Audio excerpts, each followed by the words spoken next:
So folks, we're here with a special guest today. His name is Jamey Harvey. Jamey is a local entrepreneur in the DMV area, and the reason I know Jamey is I've worked with him on a project. Jamey has worked on multi-million dollar projects, big numbers, big impact. The Affordable Care Act deployment in Washington DC for 750,000 plus people. Also health benefit exchange for Washington DC. He's worked with Department of Health and numerous other agencies that too long to list right now. The reason I like Jamey is because I've seen him work, I've seen him in meetings. Jamey thinks differently, no BS, just straight to the point, and that's my style, guys. I like that.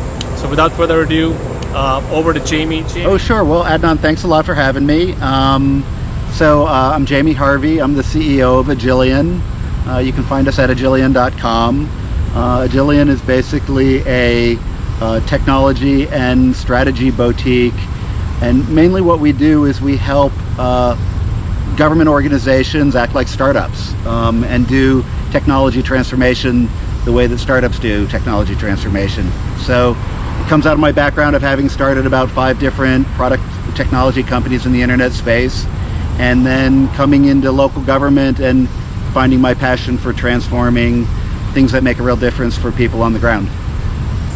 So Jamey, my next question to you is, why did you get into this space, and why not some other career like parachuting, paragliding, or something of that sort? Why did you decide to bang your head against contracting and consulting and creating technology, which has numerous points of failure?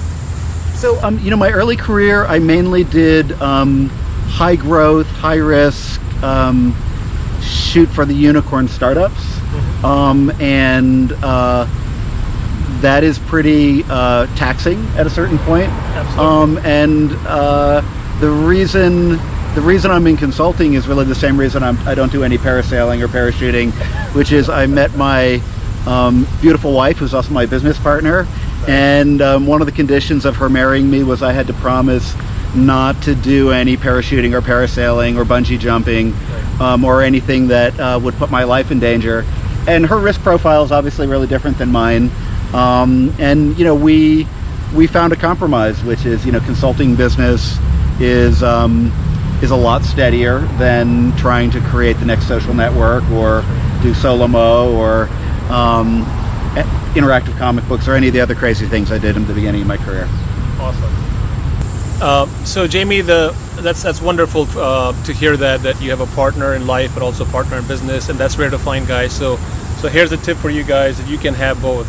And so the next question, Jamey, is that obviously you work on some really big, large projects. Are there any lessons learned that you can share that can help other young entrepreneurs who are trying to get in the same market space? Wow. One of the things that I did that I think really is a differentiator and helped me get into the niche that I'm in is I went and I did a stint working for government. Right. So, having been a CEO, there are projects in the government where people are looking for innovators, and if you can find one and you can prove that you can do it inside the government, that really springboarded my consulting career. And it's good for the world, people should do public service, and it really worked out for me very well. And that's it, guys. Like, you're hearing that there's a bigger, higher purpose. It's not just about money or the finances or putting money in the bank. It's really about what his passion is and what he's trying to do and benefit the world, right?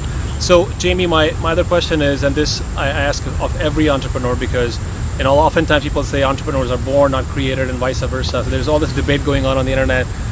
What is your take? Were you always an entrepreneur, or did you fell into it? Was it by accident? Was it by need? Can you say a few words about it? I think I take a different, I don't believe that entrepreneurs are born. And I my family never had anybody that was in business, and I didn't have any interest in doing business when I was younger.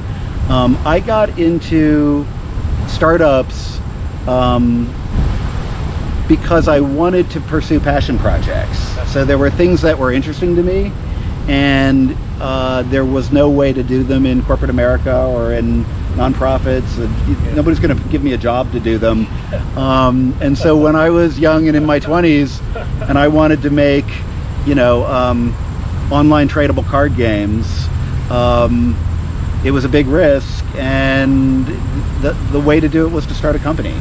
And I had a very high risk tolerance. So it was more like grew out of my desire to do creative things, and tell stories.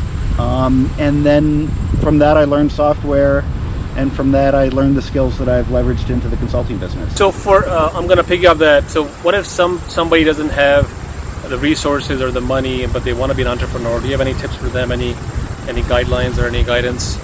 By the way, I didn't have the money or the resources. I took the starving artist path. So I lived low to the ground. That was how I got my company started, and I did stuff I was passionate about. But I had access to networks. So like on some level, not everybody's got access to the same kind of people that I had. So if you're bootstrapping, one thing I've seen work is using consulting to bootstrap product companies. So if you can get a gig that's having you learn something that's relevant to the products you're doing, some entrepreneurs have been able to productize that, but that takes a tremendous amount of discipline, and you need to know which way you're really going. So you need to pick, am I building a consulting business, or am I using a gig to build a product company? We've seen people in the environment that we were in use those projects we were doing to go build, interesting software businesses. I got to remember what my strategy is. So, now, Jayme, you mentioned something I really like. You said that you had high risk tolerance. Is that what you said? Yeah.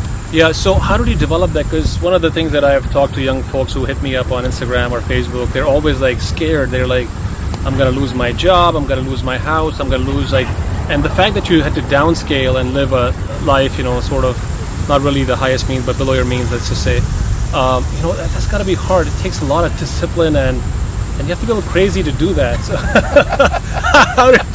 how did you do that? So I think some of that is, nature or tendencies, right? Personality. I wasn't very interested as a young person in wealth. That wasn't what was driving me. Yeah. So it didn't seem like a big deal to me. And also when I came out of college in Silicon Valley, that was the worst recession they had seen for a long time in Silicon Valley. So I made my living as a party clown. Making minimum wage to work at a startup didn't really seem that bad compared to what my alternatives were.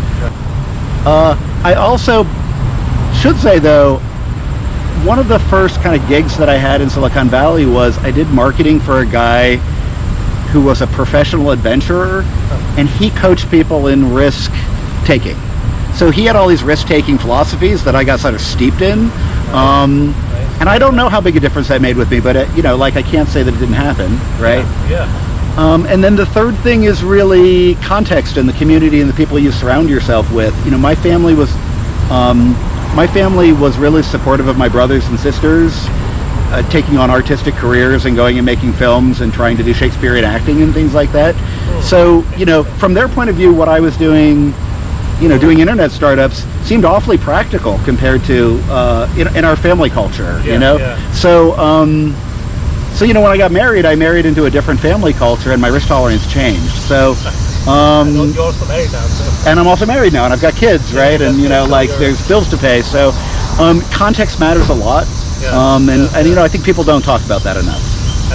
The big elephant in the room is COVID, right? So we're all being impacted by COVID, and I'm sure your business or the businesses are also impacted. So do you have any thoughts on what's happening, how it's gonna pan out? Any predictions? Anything you'd like to add to that aspect?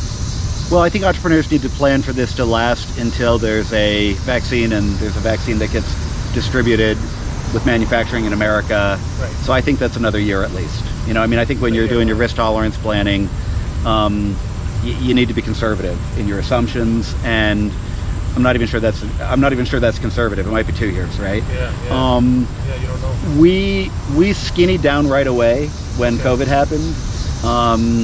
We didn't know what impact it would have on us, but we knew it would have an impact. That turned out to be a really good decision. Okay. That's allowed us to thrive through this. We saw lots of uncertainty. We had our biggest project was canceled, and then it was uncanceled, and then it was shrunk down, and then it went through, and then, it created all of this uncertainty that impacted my people, and it had some people leave that didn't have to leave, and had some people get laid off that, shouldn't have been laid off, and it really,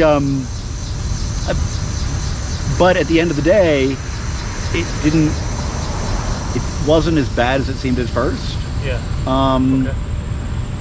And that's probably luck. I mean, like, I didn't have any control over any of that. Right.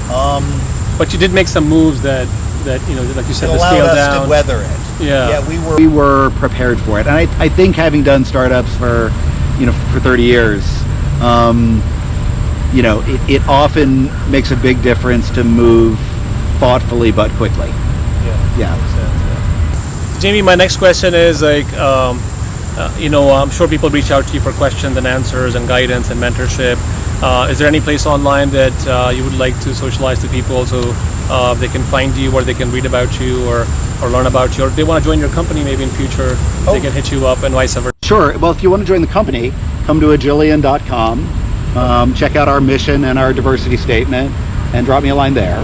Agilion.com. Okay. Yeah. Yep. So this is the fun part, right? So we're gonna try to get to know you beyond the entrepreneurial part, beyond the businessman and the startup guy. Any fun facts about you? So I do anti-racism work. Okay. I've been doing it for about 20 years. So I publish my thoughts on that and the community work I do there at sunsetracism.com. Sunsetracism.com. I don't know how fun that is, but it's something not everybody knows about me. I'm an avid Pokemon Go player. I play with my kids. The strategy game I designed in the 90s is still going. The Player's kept it going for 20 years. Okay. And right now, like, one of my passion projects is I'm working with a software engineer in Israel to try and port that game into modern platforms and do a mobile game. So, Nice. So that's the kind of nerd I am. So there you have it, guys. A great interview, quick and short, and you can see the COVID situation. We're in a park right now with Jayme. I had a great time. I learned a few things. He's a risk taker, guys. He takes it seriously, and it wasn't bred in him. He learned it over time with people that he came across, and he made the best of it. So I also learned that he doesn't really care much about money. He cares about producing things that the world can use. And like he said, whether you work for the government or you work for something else, it doesn't really matter. There's always opportunity to build something, to create something. So lots to learn from Jayme. So please hit him up on agilion.com, and good luck, guys. We'll have more content coming in soon. MakeItRain.net and Council Capital. Okay, please, guys, keep in mind and give us some likes and subscribe. Thank you.